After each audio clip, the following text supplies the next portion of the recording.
أعوذ بالله من الشيطان الرجيم. بسم الله الرحمن الرحيم. إن الحمد لله نحمده ونستعينه ونستغفره ونؤمن به ونتوكل عليه ونعوذ بالله من شرور أنفسنا ومن سيئات أعمالنا من يهده الله فلا مضل له ومن يضلل فلا هادي له ونشهد أن لا إله إلا الله ونشهد أن محمدا عبده ورسوله يا أيها الذين آمنوا اتقوا الله حق تقاته ولا تموتن إلا وأنتم مسلمون يا أيها الناس اتقوا ربكم الذي خلقكم من نفس واحدة وخلق منها زوجها وبث منهما رجالا كثيرا ونساء واتقوا الله الذي تساءلون به والأرحام إن الله كان عليكم رقيبا يا أيها الذين آمنوا اتقوا الله وقولوا قولا سديدا يصلح لكم أعمالكم ويغفر لكم ذنوبكم ومن يطع الله ورسوله فقد فاز فوزا عظيما أما بعد فإن أصدق الحديث كتاب الله وخير الهدي هدي محمد صلى الله عليه وسلم وشر الأمور محدثاتها وكل محدثة بدعة وكل بدعة ضلالة وكل ضلالة في النار. فأعوذ بالله السميع العليم من الشيطان الرجيم من همزه ونفخه ونفثه. كل نفس ذائقة الموت. وقال تعالى في موضع آخر فذكر فإن الذكرى تنفع المؤمنين. وقال النبي صلى الله عليه وسلم اغتنم خمسا قبل خمس شبابك قبل هرمك وصحتك قبل سقمك وغناءك قبل فقرك وفراغك قبل شغلك وحياتك قبل موتك. رب اشرح لي صدري ويسر لي امری واحلل عقدۃ من لسانی یفقہوا قولی. تمام قسم کی تعریفیں و حمد و ثنا و بڑائی اللہ رب العزت کے لیے لاحق و زیبا ہے. لاکھوں کروڑوں درود و سلام ہو آخری الزمان رحمت للعالمین محمد مصطفیٰ صلی اللہ علیہ وسلم پر، جنہیں اللہ تعالیٰ نے ایک ہادی ناصح بنا کر مبعوث کیا. سب سے پہلے میں اللہ کے بارگاہ میں دعا کرتا ہوں کہ اللہ تعالیٰ جس طرح ہم تمام کو اس مبارک گھڑی، اس مبارک جمعے کے دن یہاں جمع کیا، اسی طرح ہم تمام کو جنت الفردوس میں جمع کریں، آمین. محترم اسلامی بھائیوں، بزرگوں، نوجوانوں اور اسلامی خواتین، میں خطبہ مسنونہ کے بعد آپ کے سامنے دو آیتیں تلاوت کیا. اس میں ایک آیت میں اللہ سبحانہ و تعالیٰ کہتا ہے فذکر فإن الذکریٰ تنفع المؤمنین. اے نبی محمد صلی اللہ علیہ وسلم، تم مسلمانوں کو، مؤمنوں کو تم نصیحت کرو، بارہا تم مسلمانوں کو نصیحت کرو، ایڈوائز کرو، تاکہ مسلمان ایک مؤمن کو یہ نصیحت کام آتی ہے. ایک مؤمن ان نصیحتوں سے اعراض نہیں کرتا، بلکہ وہ مؤمن اس نصیحت پر عمل کرتا ہے اور اس پر رہنے کی کوشش بھی کرتا ہے. اسی لیے آپ صلی اللہ علیہ وسلم کو اگر دیکھیے تو آپ صلی اللہ علیہ وسلم کے احادیث میں جہاں ہمیں اللہ کے رسول احکامات کو سکھائے، جہاں اللہ کے رسول عبادت کیسے کرنا یہ تمام چیزیں سکھائے، اسی طرح احادیث یہ بھی ذکر کرتا ہے، اللہ کے رسول یہ بھی تعلیم دیتے ہیں کہ نصیحت بھی کرتے، نصیحت بارہا کرتے صحابہ کو. کبھی آپ صلی اللہ علیہ وسلم فرماتے لا تغضب، تم غصہ مت ہونا، تمہیں غصہ زیادہ آتا ہے، تم غصے سے اعراض کرو. کبھی آپ صلی اللہ علیہ وسلم ایک چھوٹے سے بچے، ایک نوجوان کو دیکھ کر کہتے احفظ اللہ یحفظک، یا غلام اے بچے تم اللہ کی حفاظت کرو، تمہیں اللہ تعالیٰ تمہاری حفاظت کرے گا. یعنی تم اللہ کے راہ پر چلو، اللہ سبحانہ و تعالی تمہیں حفاظت کرے گا. اس طرح اللہ کے رسول صلی اللہ علیہ وسلم کی نصیحتیں کئی ہیں، ان میں سے ایک جامع نصیحت ایک بہت ہی قیمتی اور ایک مومن کی زندگی کو کامیاب بنانے کے لیے یہ نصیحت بہت کام آتی ہے۔ وہ کیا؟ آپ صلی اللہ علیہ وسلم فرماتے ہیں اغتنم خمسا قبل خمس، یعنی اے مسلمانوں تم جان لو، رسول اللہ کہتے ہیں کہ 5 چیزوں کو 5 چیزوں سے پہلے غنیمت جان لو، یعنی 5 ایسی چیزیں ہیں جو ایک مرتبہ اگر چلے گئی تو آئے گی نہیں، تو اس لیے تم ان 5 چیزوں کو ابھی غنیمت جانو، اسے استعمال کر لو، اس کا فائدہ اٹھا لو، کیونکہ اس کے بعد آنے والی 5 چیزیں اسے ختم کر دے گی۔ تو آپ صلی اللہ علیہ وسلم بہت ہی بہترین اس حدیث میں پہلا شرط، پہلی ایک نصیحت آپ یہ کہتے ہیں وَشَبَابَكَ قَبْلَ حَرَمِكَ، یعنی تم مسلمان جان لو کہ تمہاری نوجوانی کو غنیمت جانو۔ اے نوجوانوں، تم اپنی نوجوانی کو غنیمت جانو، بڑھاپے سے پہلے، بوڑھے ہونے سے پہلے اپنی جوانی کو استعمال کر لو، اپنی جوانی کو غنیمت سمجھو، کیونکہ اگر ایک مرتبہ زندگی میں جوانی چلے گئی تو چلے گئی، واپس نہیں آئے گی۔ اور یہ جوانی بھی ایک ایسی چیز، اللہ سبحانہ وتعالیٰ اس جوانی کو جوانی نہیں بلکہ قرآن میں طاقت سے تعبیر کرتا ہے۔ اللہ سبحانہ وتعالیٰ کہتا ہے ثم جعل ضعف وقوة، یعنی اللہ ایک انسان کے مرحلے کو بیان کرتے ہوئے کہتا ہے کہ اللہ سبحانہ وتعالیٰ بچپنا دیتا ہے جو کہ بہت کمزور ہوتا ہے انسان، اس بچپنے کے بعد، اس ضعف، اس کمزوری کے بعد قوہ اللہ سبحانہ وتعالیٰ طاقت دیتا ہے۔ یہاں طاقت سے مراد نوجوانی ہی ہے کہ اللہ سبحانہ وتعالیٰ نوجوانی کو طاقت سے تعبیر کرتا ہے، اور یہ نوجوانی بھی ایک ایسا مرحلہ ہے کہ انسان اس میں انقلاب کھڑا کرتا ہے۔ تاریخ کے اوراق کو پلٹ کر دیکھیے کہ کہیں بھی اگر انقلاب ہو تو وہاں نوجوان کا ہاتھ یقیناً ہوتا ہے۔ موسیٰ علیہ السلام کے بارے میں، ان کی قوم جو شرکس تھی، ان کی قوم بہت ہی سرکش تھی، بہت ہی نافرمان قوم تھی، لیکن اللہ اس قوم کے بارے میں بھی کہتا ہے، قرآن کہتا ہے فما آمن لموسیٰ الا ذریۃ من قوم، موسیٰ علیہ السلام کی قوم تو سرکش تھی لیکن ایمان لائے بھی لائے تو کون؟ الا ذریۃ من قومہ، موسیٰ علیہ السلام کے نوجوان لوگ۔ ایک ایسی قوم جو انقلاب لا سکتی ہے وہ نوجوان ہی ہو سکتی ہے۔ اور اللہ سبحانہ و تعالی سورۃ الکہف میں ایک ایسی مثال بیان کرتا ہے، اور وہ مثال بھی اس نوجوان کے تعلق سے، جو لوگ اپنے ایمان کو بچاتے ہوئے، اپنے اس توحید کو، ایمان کو بچاتے ہوئے اللہ کے راہ میں چلے، اللہ ان کی مثال بیان کر دیا۔ اللہ سبحانہ و تعالیٰ کہتا ہے ان نوجوانوں کی تکلیف کے بعد اللہ سبحانہ و تعالیٰ سورۃ الکہف میں فرماتا ہے انہم فتیۃ آمنوا بربہم وزدناہم ہدی، یہ وہ لوگ تھے، فتیہ، نوجوان تھے، یہ نوجوانی میں عمل کرتے تھے، یہ نوجوانی اللہ سبحانہ و تعالیٰ میں کہ اس کے عبادت میں گزارے، یہ عبادت ان کے ایمان میں زیادتی کی، اور اللہ سبحانہ و تعالیٰ ان نوجوانوں کی مثال قرآن میں بیان کر دیا کہ قیامت تک یہ نوجوان مثالی نوجوان رہیں گے۔ سبحان اللہ۔ تو معلوم ہوتا ہے کہ نوجوانی ایک ایسا مرحلہ ہے کہ نوجوانوں کے اندر جذبات زیادہ ہوتے ہیں، جذباتی رہتے ہیں نوجوان، لیکن وہ جذبات کہاں استعمال کرنا؟ عمل میں استعمال کرنا چاہیے۔ اللہ سبحانہ و تعالیٰ اسی لیے کہتا ہے کہ نوجوانی تمہیں عطا کیا تاکہ تم زیادہ سے زیادہ عمل کرو۔ اگر ایک انسان کے اعمال نامے کو اٹھا کر دیکھیں تو اگر کوئی بندہ، اگر کوئی انسان اپنے اعمال نامے میں ثواب کا پہاڑ کو کھڑا کرنا چاہتا ہے تو وہ نوجوانی کے مرحلے میں۔ کیونکہ اگر بچپنے میں اگر ہم عمل کرنا چاہیں تو کئی سارے عمل ہم سے چوک جاتے ہیں اور فرض بھی نہیں ہوتے۔ اگر ہم بڑھاپے میں عمل کرنا بھی چاہیں تو وہ ضعف، وہ کمزوری کی وجہ سے ہم کر نہیں پاتے۔ تو ہے کیا مرحلہ باقی؟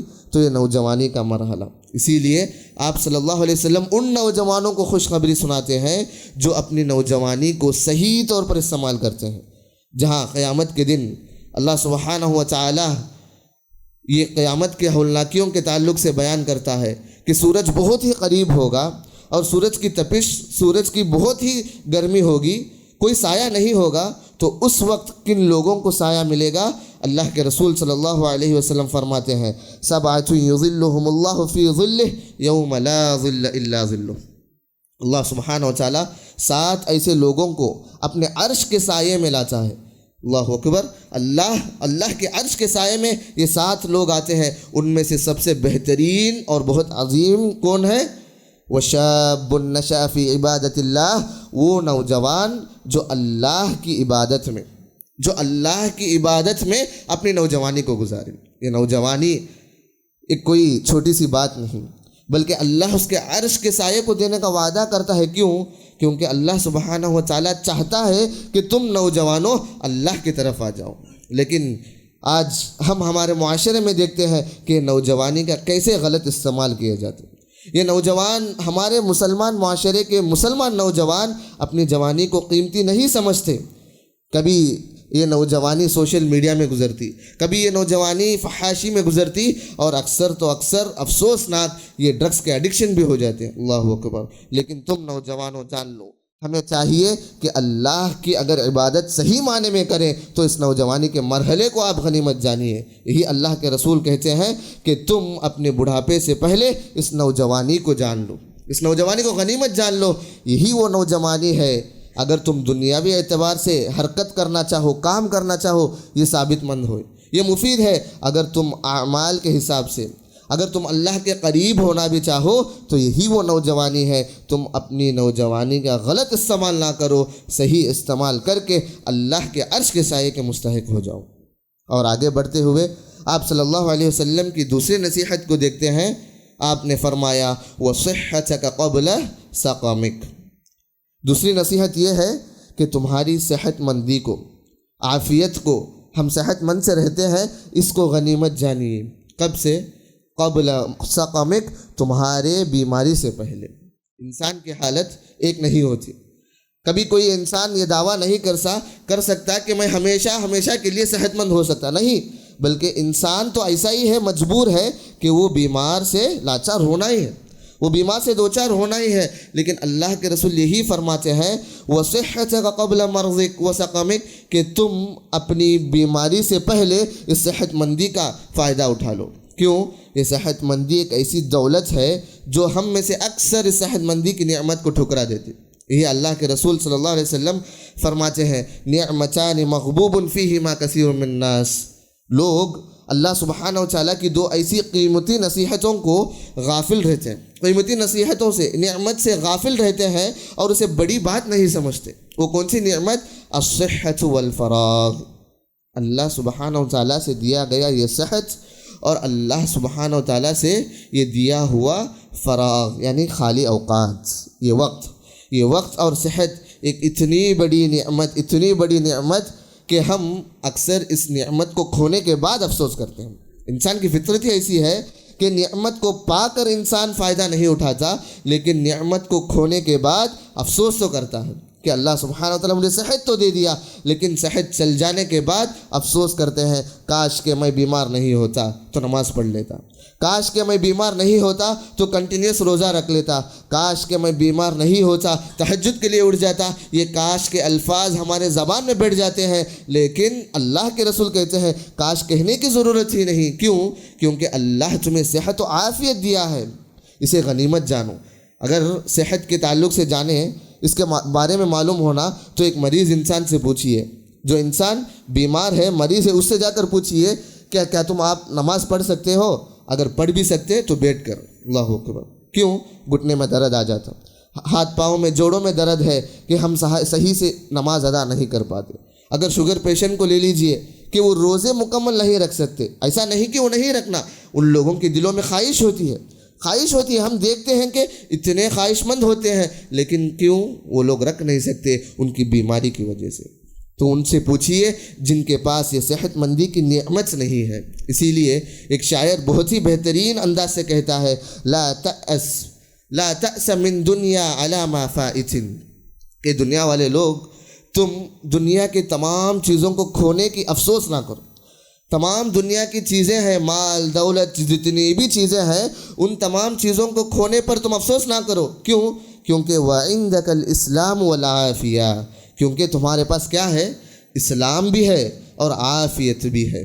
جو لوگ جنہیں اللہ سبحانہ و تعالیٰ عافیت دیا ہے، نعمت یعنی صحت جیسی ایک عظیم نعمت دیا ہے، تو اس نعمت کو استعمال کرو، اور جب تم صحت مند ہو اس صحت مندی سے فائدہ بھی اٹھا لو۔ اس سے زیادہ دنیا میں کوئی اور نعمت نہیں۔ اسی لیے آپ صلی اللہ علیہ وسلم بارہا جہاں ہمیں دعا سکھاتے ہیں، ادعیہ سکھاتے ہیں، تو اللہ کے رسول کو دیکھیے اس عافیت کو بھی جماتے، اس عافیت کو بھی اللہ کے رسول بارہا دعا میں جماتے اور کہتے اللہم اغفر لی ورحمنی وعافنی واہدنی۔ اللہ کے رسول صلی اللہ علیہ وسلم بیان کرتے ہیں، یہ دعا بارہا کہتے ہیں کہ اللہ مجھ پر رحم فرما، مجھ پر رحم فرما اور مجھے عافیت دے، مجھے سیدھی راہ بیان دے، مجھے سیدھی راہ دکھلا اور اس کے ساتھ عافیت بھی دے یا رسول اللہ، عافیت بھی دے اللہ، کہ اللہ کے رسول دعا کرتے ہیں۔ اور اسی طرح اگر صبح و شام کی دعا اٹھا لے تو اس میں بھی اللہ کے رسول یہ دعا ملاتے ہیں، اللہم عافنی فی بدنی، اللہم عافنی فی سمعی، اللہم عافنی فی بصری۔ یا اللہ میری زبان، میری جان، میری آنکھ، کان، ان تمام چیزوں کو تو عافیت سے رکھ، کیونکہ یہ عافیت بہت بڑی نعمت ہے۔ سبحان اللہ۔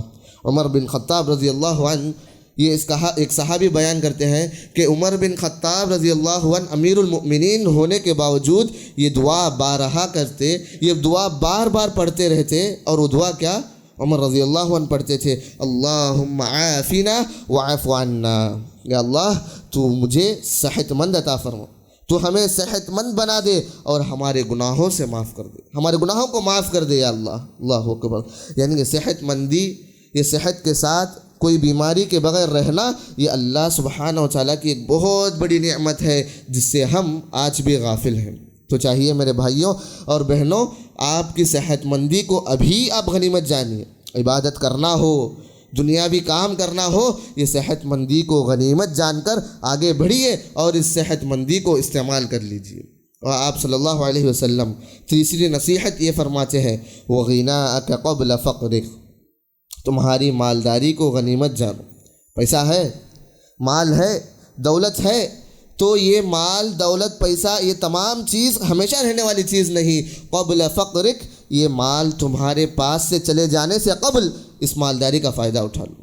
انسان عام طور پر، انسان کی فطرت بھی یہ ہے کہ انسان یہ سمجھتا ہے کہ یہ مالدار اگر میں ہو گیا، بن گیا، تو یہ مالدار ہمیشہ مالدار کی طرح ہے۔ نہیں، یہ مال ہمارے پاس ہمیشہ رہے گا، نہیں۔ اللہ یہی کہتا ہے انسان کے بارے میں، یحسب ان مالہ اخلدہ، کیا انسان یہ سمجھتا ہے کہ اس کا مال، اس کی دولت یہ ہمیشہ اس کے پاس رہے گی؟ میرے بھائیوں، اگر کوئی ایک مؤمن یہ سمجھتا ہے کہ مالدار میں ہمیشہ بن کر رہوں گا، سب سے بڑا دھوکہ اسی ہی لائق ہے۔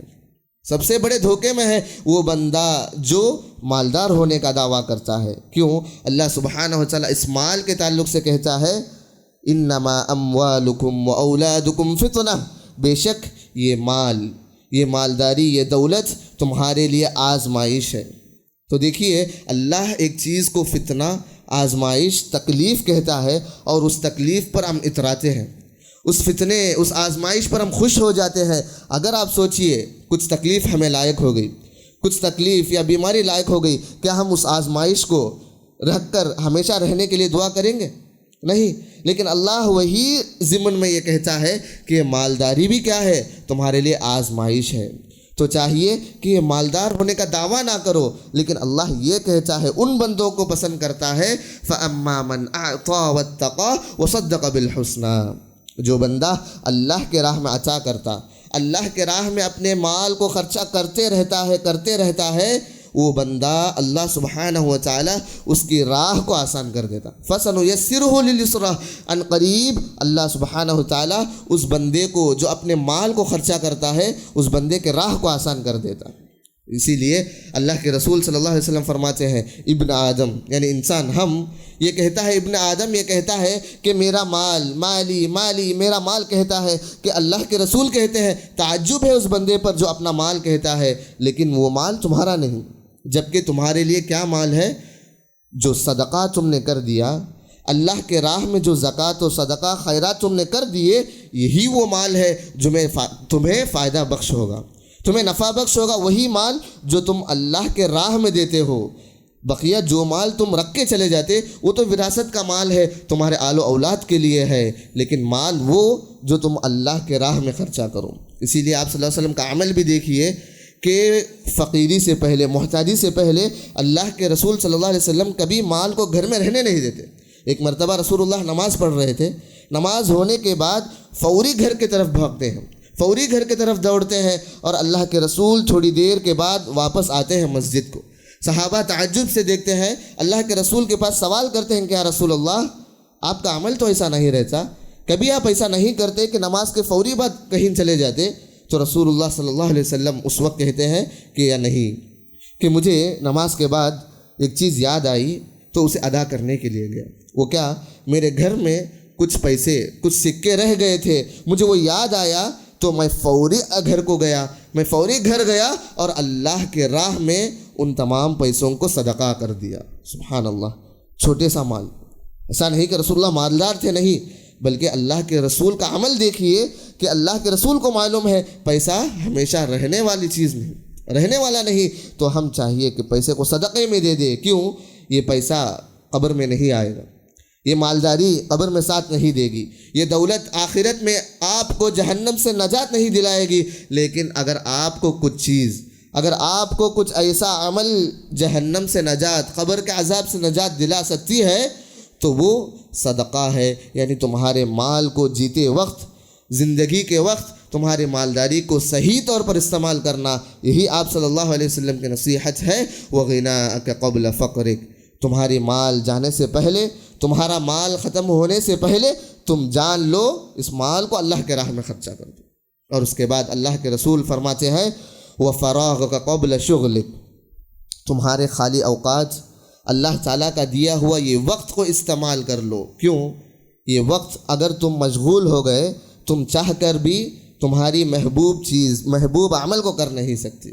اسی لیے اللہ اس وقت کی اہمیت کو بیان کرنے کے لیے وقت پر قسم کھاتا ہے، وقت پر اللہ قسم کھا کر اس کی اہمیت فرماتا ہے وَالْعَصْرِ، یقیناً اللہ وقت پر قسم کھاتا ہے، عصر کے وقت کی قسم۔ انسان گھاٹے میں ہے، کیوں؟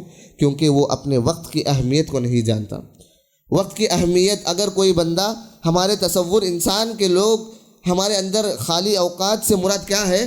خالی اوقات یعنی ہم کچھ بھی کر سکتے، ہم اسے بیکار کر سکتے، ہم اسے کھیل کود میں لگا سکتے، بیکار باتوں میں لگا سکتے ہیں، لیکن خالی اوقات یہ نہیں، بلکہ اللہ قرآن میں فرماتا ہے، رسول اللہ کو یہ تعلیم دیتا ہے فَإِذَا فَرَغْتَ فَانْصَبْ وَإِلَىٰ رَبِّكَ فَارْغَب۔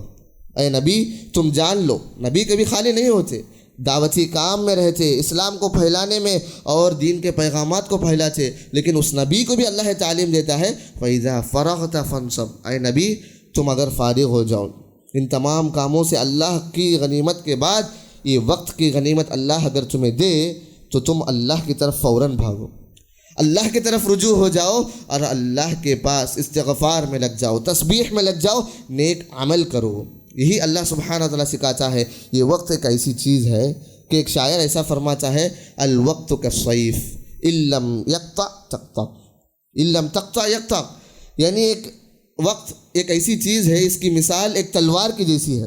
وقت اس کی مثال ایک تلوار جیسی ہے، اگر تم اس تلوار سے دوسروں پر نہ وار کرو، یعنی وقت کو نہ کاٹو، یہ وقت میں کاٹ دے گا۔ اللہ اکبر۔ یعنی وقت کی نعمت کو ہمیں جاننا چاہیے کہ ہم وقت کیسے استعمال کریں۔ ہم میں سے کتنے ایسے لوگ ہوں گے قرآن پڑھنے کے لیے خواہش مند ہوں گے، لیکن ہمارے کاموں میں ہم مشغول ہوں گے۔ ہم میں سے کتنے ایسے لوگ فرض نماز تو ادا کر دیتے، نفل پڑھنے کی خواہش ہوتی، سنت پڑھنے کی خواہش ہوتی، لیکن ہمارے آفس میں اتنا ٹائم نہیں رہتا۔ نفلی روزہ رکھنا یہ بہت بڑی چیز ہے، لیکن ہمیں یہ تمام چیزوں سے مشغول رکھنے کے لیے ہماری زندگی ہمیں وہاں لمحہ نہیں دیتا۔ لیکن اللہ کے رسول کہتے ہیں یہ خالی وقت، یہ وقت بھی بہت بڑی نعمت ہے، تاکہ اللہ سبحانہ و تعالیٰ کے عمل میں تم ڈوب جاؤ۔ یہ تمام چیزیں اللہ کے رسول اسی لیے بیان کرتے ہیں، یہ تمام چیزیں اللہ کی نعمت ہے اور اس نعمت کا صحیح استعمال کرنا ہم پر لازم ہے۔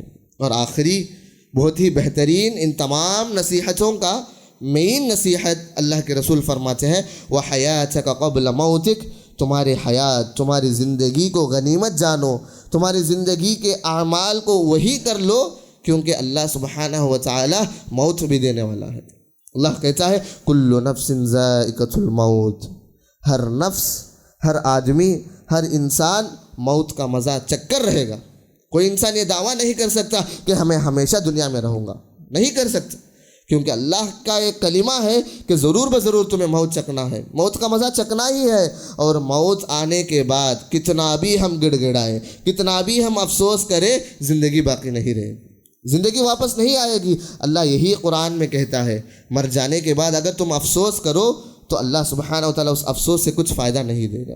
کیسے؟ اللہ سبحانہ و تعالیٰ قرآن میں کہتا ہے حتی اذا جاء احدهم الموت قال رب ارجعون، یہاں تک کہ یہ عمل نہیں کرتے، یہ اپنی زندگی کو، حیات کو غنیمت نہیں جانتے، وہ لوگوں کو جب موت آ جاتی، حتی اذا جاء احدهم الموت، موت تو آ جاتی ہے، اس وقت موت کے وقت مر جانے کے بعد یہ لوگ کہتے ہیں قال رب ارجعون، یا اللہ مجھے واپس فرما، مجھے واپس دنیا میں یا اللہ تھوڑی سی زندگی باقی رکھ دے، کیوں؟ لعلی اعمل صالحا، تاکہ میں تھوڑا سا عمل کر لوں یا اللہ، تھوڑا سا ایک نیک صالح عمل کر لوں، کیونکہ یہ زندگی میں ہی عمل کر سکتے ہیں، مرنے کے بعد کوئی عمل ہمیں ساتھ نہیں دے گی۔ اللہ اکبر۔ یہ موت، یہ حیات ایک اللہ سبحانہ و تعالیٰ کی ایک بہت بڑی نعمت ہے جو ہم ابھی زندے ہیں الحمدللہ۔ اللہ ہمیں بحیات رکھے، ہمارے حیات و زندگی میں برکت دے، تاکہ اللہ ہم سے عمل کروائے، ہمارے عمل میں برکت دے اللہ سبحانہ و تعالیٰ۔ اور میرے بھائیوں، یہ سوچ کر مایوسی نہ ہو جائے کہ اللہ ہم بڑھاپے ہو گئے، ہم بوڑھے ہو گئے، ہماری عمر چلے گئی۔ نہیں، اگر عمر بھی چلے گئی، اللہ کے رسول کہتے ہیں اللہ نے تمہیں صحت دیا ہے، اس صحت سے غنیمت اٹھا لو، اس صحت سے فائدہ اٹھا لو۔ اگر صحت بھی نہ ہو، اللہ اگر مال دیا ہو تو اس مال سے اٹھا لو۔ اگر اللہ تمہارے پاس مال بھی نہیں دیا تو اللہ کم سے کم باحیات تو رکھا، تو اس حیات سے، اس زندگی سے اللہ سبحانہ و تعالیٰ کی غنیمت جانو اور ان تمام نصیحتوں پر عمل کرو، تاکہ اللہ سبحانہ و تعالیٰ کے پاس جب ہم کھڑے ہو جائیں، یوم القیامہ کے دن جب اللہ کے سامنے اگر کھڑے ہو جائے، اللہ اگر سوال کر لے تمہاری جوانی تم نے کیا کیا، تمہاری جوانی میں تم نے کیا کیا، تمہاری عمر اللہ سبحانہ وتعالیٰ 70 80 60 سال کی عمر تمہیں عطا کی، تو اس عمر میں تم نے کیا کیا، اگر اللہ سوال کر دیا تو ہم کیسے جواب دے سکتے ہیں؟ اللہ اکبر۔ اللہ سبحانہ و تعالیٰ کہ ہر ایک چیز نعمت ہے، اسی لیے اللہ کہتا ہے وَلَتُسْأَلُنَّ يَوْمَئِذٍ عَنِ النَّعِيمِ۔